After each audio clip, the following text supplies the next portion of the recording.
Hello, my name is Leonard Berg. I'm a soul therapist and author of the book, The Dis-Ease is the Cure.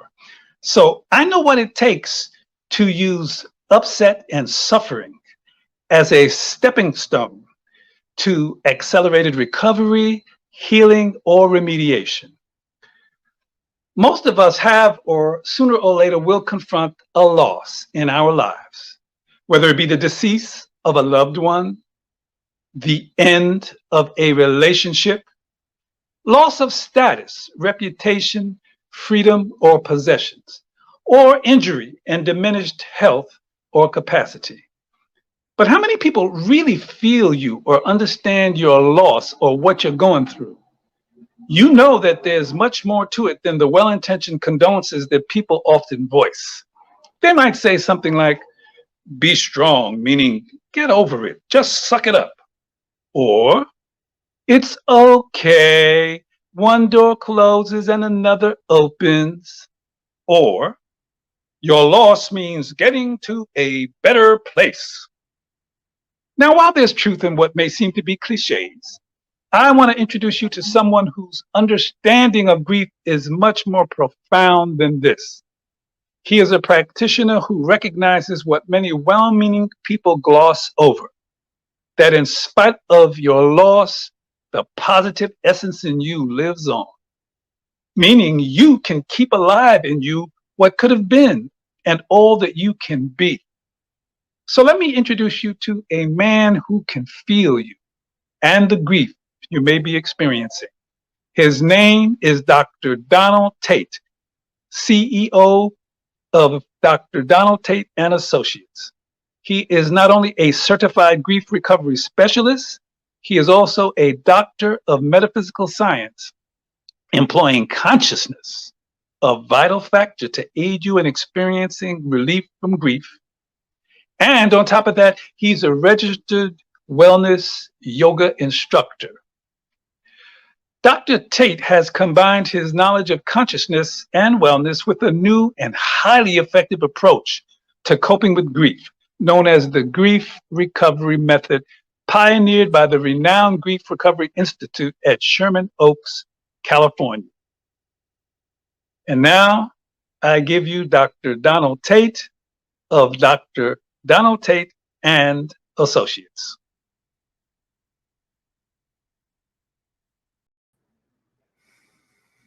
Thank you, Lenny.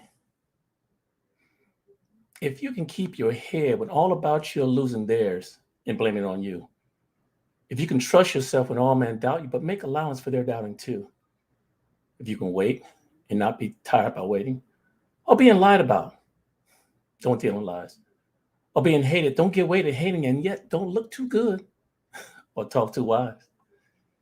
If you can dream and not make dreams your master, if you can think and not make thoughts your aim, if you could meet with triumph and disaster and treat those two imposters just the same, if you could bury here the truth you spoken, twisted by knaves to make a trap for fools, or watch the things you gave your life to broken and stoop and building up with worn out tools, if you could make one heap of all your winnings and risk it on one turn of pitch and toss and lose and start again at your beginning and never ever breathe a word about your loss, if you can force your heart and sinew to serve one turn long after they're gone, left in you except the will which says to them, hold on. If you could talk with crowds and keep your virtue, or walk with kings nor lose the common touch, if neither foes nor loving friends can hurt you, if all men count you, but none too much, if you can feel the unforgiving minute with 60 seconds worth of distance run, yours is the earth and everything that's in it. And which is more, you'll be a man, you'll be a woman, my daughter, my son. Everyone take a deep inhalation and deep exhalation. Again, deep inhalation and deep exhalation.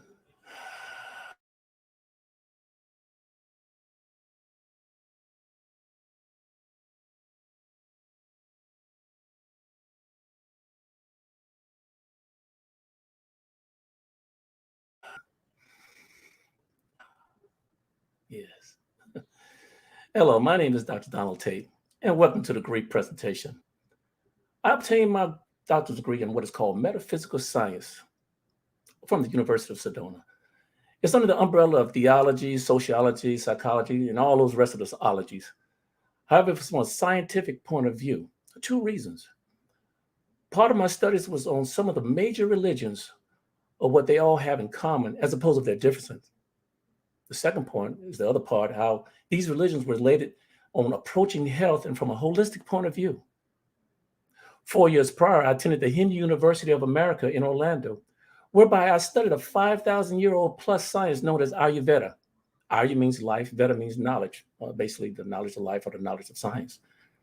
Within those years, I obtained my certification of yoga, my honorary master's degree in Ayurveda, visit India twice at the Ayurvedic clinic doing research and abundance of classroom assignments, which included my thesis.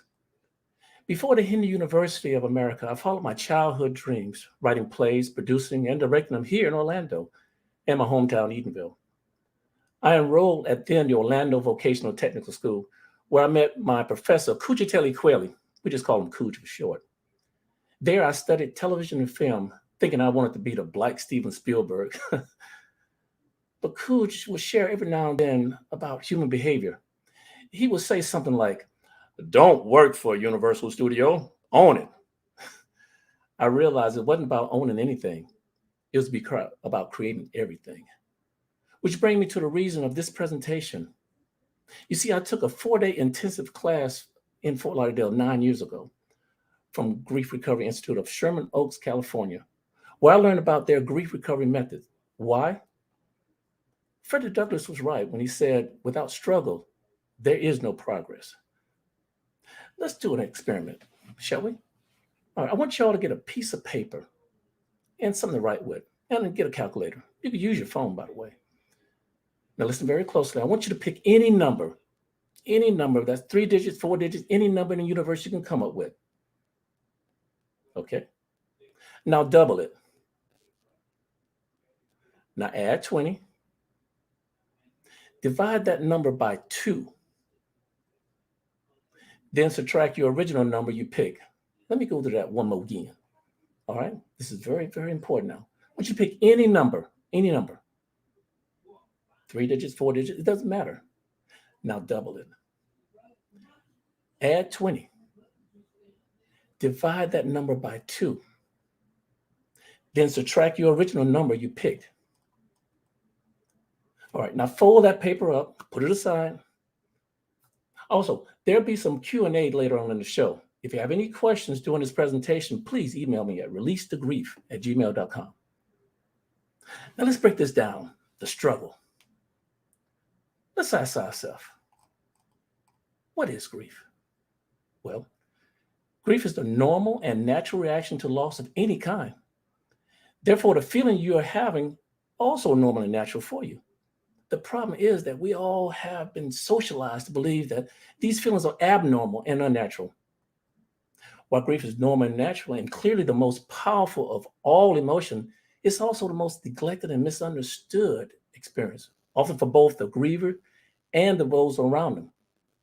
Grief is conflicting feelings caused by the end of or change in a familiar behavior.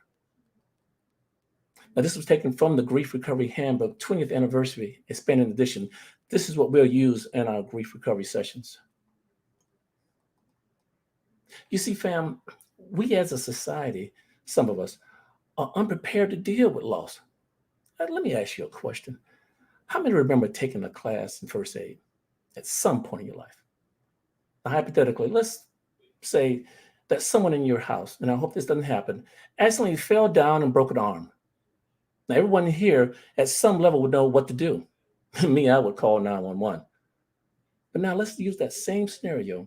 And instead of the person breaking the arm after a fall, they just found out that they lost someone in their family. Now, do we have a 911 for that? Which brings me to my second point. And that is, we were taught myths about dealing with grief. She's in a better place. Don't cry. He's no longer in pain. Oh, here's a good one. You got to be strong and be strong for others. Just keep busy. It was the Lord's will. Time heals all wounds. Now, here's a classic. I understand what you're going through. Let me tell you about a true story about my family dog, Astro. And yes, I named him after my cartoon, The Jetson, all right? One morning, I found Astro curled up stiff in a corner. I woke my mom up crying, telling her, Astro's gone, Astro's gone. And she tried her best to tell me what death is all about, but that went in one ear and came out the other. But that evening, my dad got in, and we started eating dinner, and he would interject between bites about death. Well, I would start crying back again. He then had this aha moment. Don't cry, son. We can go to the pet shop this Saturday and get you a new dog. What do you say? What did I interpret? Don't cry, meaning don't feel bad. On Saturday, we'll go get you a new dog, meaning replace the loss. And that's not the end of the story. I got home Saturday with a new family member. I didn't have a connection with the dog. I found it hard to love. I mean, it wasn't Astro. I started crying even harder. My dad ran outside and started yelling, "What's wrong with you, boy, now? Stop crying." "Oh, okay, I get something for you to cry about." And he started spanking me all in front of my neighborhood. And now go to your room. What did I interpret? Stop crying, meaning don't express my feelings. Now go to your room, meaning grieve alone. Fam, please hear me. Grief is individual and relates directly to the uniqueness of all human relationships, whereby no two relationships are the same. Grief is emotional, not intellectual. You know the ones after they lose someone. "How are you feeling, Jeff?" "Oh, I'm fine, I'm fine." Grief is not a crisis. And in a crisis, we tend to go back to our oldest, longest held beliefs and relate to dealing with loss of all kinds. Grief is not a process. A process, by definition, is a series of actions or operations conducing to an end. And grief is not. It is not that. It can't fit that definition. Remember what we said about grief. It's normal and natural reaction of loss of any kind. Grief is not orderly, nor does it predict conclusion. It's not rational, and it's not identifiable set of stages. It's not a diagnosis. On March 20th, 2003, I stopped at my mom's house to check on her after I got off work. She had her first stroke in January, 2 months prior to that. And I called her to see how she was doing and what she wanted for dinner. Maryland fried chicken, dark meat, and make sure they overcook the chicken livers, just like I like it. With a side of coleslaw, fries, and 2 biscuits. I already knew what she wanted. I just wanted to hear it again. I would end up with the fries anyway and 1 biscuit. Wait good that night. We watched television and she started yawning. Well, I knew what time that was. Her bedtime. "Lock the door behind you, Don." And she got up and gave me a kiss on the forehead and said goodnight. I remained looking at some movie till my eyes started burning. I knew what time that was too. At 9:05, my mom requested a glass of water, no ice. I gave it to her, told her good night. I called her in the morning, and I kissed her on the forehead, locked the door behind her, and headed home. If I had known that would have been the last time I saw and talked to my mom, I would have said, "I love you," or "I appreciate you putting up with me," or asking her when the last time she went fishing. She loved fishing. A wise man once told me, if it's worth doing, it's worth doing now. People make the time to do the things they want to do. Make the time. The time is now, fam. You suffered long enough. It's time for you to make that progress. Take the actions that lead to recovery will require attention, open-mindedness, willingness, and courage on your part. In closing, there are 3 categories. 3 categories. Which one are you? Where there's those in the want-to-want category, and they're the ones who want to change something in their life. They're the thinkers. And then there's those who fall into the want-to-want category. Oh, y'all know those people. They're the talkers. And then there's this tiny group of people who want to make a change in their life so much that they block the 30 minutes of their time and tune in on this presentation. See, we're the doers. So if you're watching this presentation, I already know which category you're in. Now let me answer some questions here on the emails. I think I heard something beep here. Okay. All right, this is from Fred. All right, Fred said, I lost my dog last month and my girlfriend can't understand my depression. What do I do? Well, Fred, first I want to say my condolence. There's a lot of people still believe that a pet is just a pet, whereas it's a family member. And your girlfriend hasn't got to that point yet. So have to be patient with her, Fred. And if you need some advice, I want you to jump into that email, releasethegrief@gmail.com, and give a free conversation with you. I'll let you know what to do after that point. And if your girlfriend would like to come and join us, that'd be cool too. Okay, here's one from Shirley. My husband lost his brother and insists on going out with his friend for a drink every Saturday and come home wasted. I believe it started after he lost his brother. What's your suggestion? Well, Shirley, this happened way before the brother transitioned. We call this a STERB, STERB, short-term energy release behavior.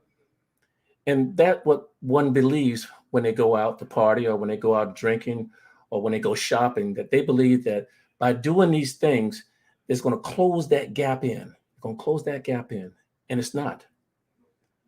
Shirley, I advise you, if you want to, you can call me at 571-969-7766, and we have a free consultation. And we'll get it going on. Got one more time for one more question. And by the way, I know I can't get through all these questions right here, but I promise you I will answer your emails. Okay. Can you explain a little deeper about your statement that grief is emotional, not intellectual? Honestly, that's how I process intellectually. Yeah, we all do at a moment in time. However, what happens, and like I said before, grief is normal and natural. It's emotional. What we do automatically, simultaneously, we intellectualize it. Why does she have to pass right now? What's going on? And all these questions. Fam, you have to go through a grieving process. You can't go over it or go under it. You have to go through it. And as I promise you, you contact me and we'll get this thing going on and we'll go through it together. Now, I want to say something to you, fam. And to reiterate, grief is normal and natural reaction to loss of any kind. Remember our little experiment at the beginning? Let me repeat those who missed it, okay? I asked everybody to get a piece of paper and something to write with and use their calculator or their phone. And I asked you to pick a number, any number, 3 digits, 4 digits, doesn't matter. Now double it. Now add 20. Divide that number by 2. Then subtract your original number you picked. I say it one more again. Pick a number, any number. 3 digits, 4 digits, 5 digits, it doesn't matter. Now double it. Now add 20. Divide that number by 2. Then subtract your original number you picked. You see, fam, everyone is unique and process grief individually. And this is the reason I asked you to choose any number. However, each of us will go through grief. And this is the reason you all ended up with the answer 10. Thank you all for tuning in and watching this presentation. If you want to catch a group session, I'll start it next week. That'll be November 6th. All right. And for the ones who are interested in the one-on-one, I will start it the week after.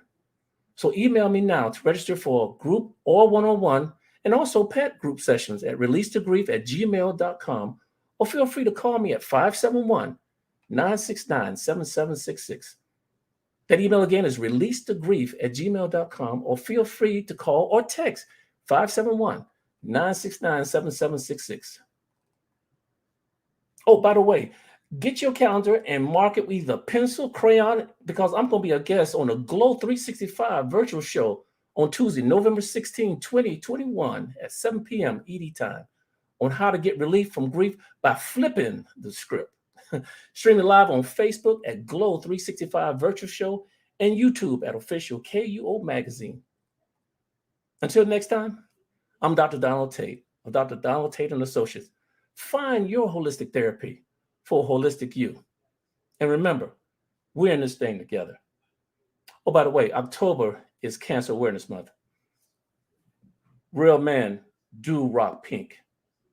I'll hear from you soon.